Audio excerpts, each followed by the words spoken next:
Our next student speaker is Kel Walters. Hello, I'm here to talk to you today about polyamory, emotional literacy, and the benefits they can bring to society. Now, your first logical question is, what is polyamory? Well, let's look at the word and break it down to its roots. You've got poly and amory. Poly from the Greek meaning many, and amory from the Latin meaning loves.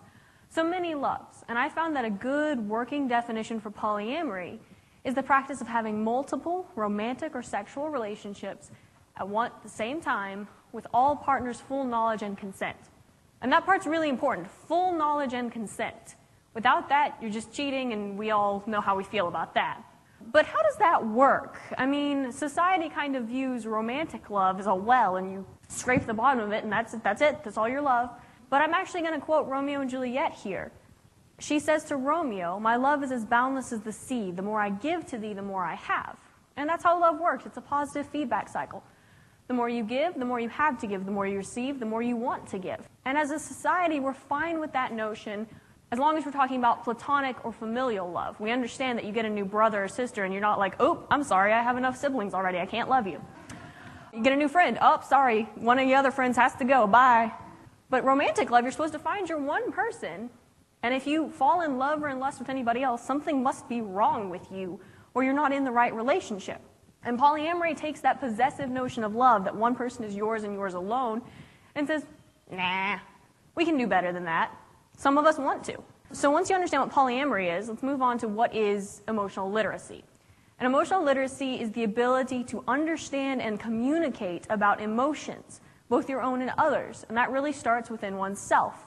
You build emotional literacy by understanding your own emotions. You say, "I'm feeling jealous. Why? I'm happy. Why am I happy?" And you get into the deep roots of your own emotions and take a walk down the scary road of your own psyche.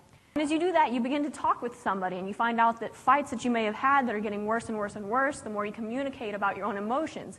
"I'm sorry, I'm feeling jealous because you talk more to this guy than you talk to me." Once you start to do that, people reciprocate. They start to talk about their own emotions, and it creates another positive feedback loop.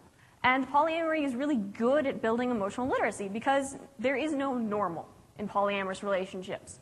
Each time you have to sit down with your partners and say, what do we want out of our relationships? Do we want to have sex? Do we not? Are we polyfidelous? Are we only dating people within our group? And that requires a lot of emotional literacy and the willingness to deal with it and say, this is what I want and this is what I'm willing to compromise on. So polyamorous groups are really good at that. They talk about emotions, they deal with emotions, and they help the newbies understand what's going on with them. But what benefit does that bring to society as a whole? Well, obviously, the more emotionally literate you are, the better you all are able to handle people being different. As somebody that falls under the bisexual umbrella, the polyamorous community is the most accepting of that. You like girls, that's great. You like guys, that's great. You like them both, even better. Let's have a party. They're more accepting of people being a different gender, of being transitioning. Any kind of difference is more acceptable in the polyamorous community because we're already so far out there. There is no normal as long as you are not hurting anybody.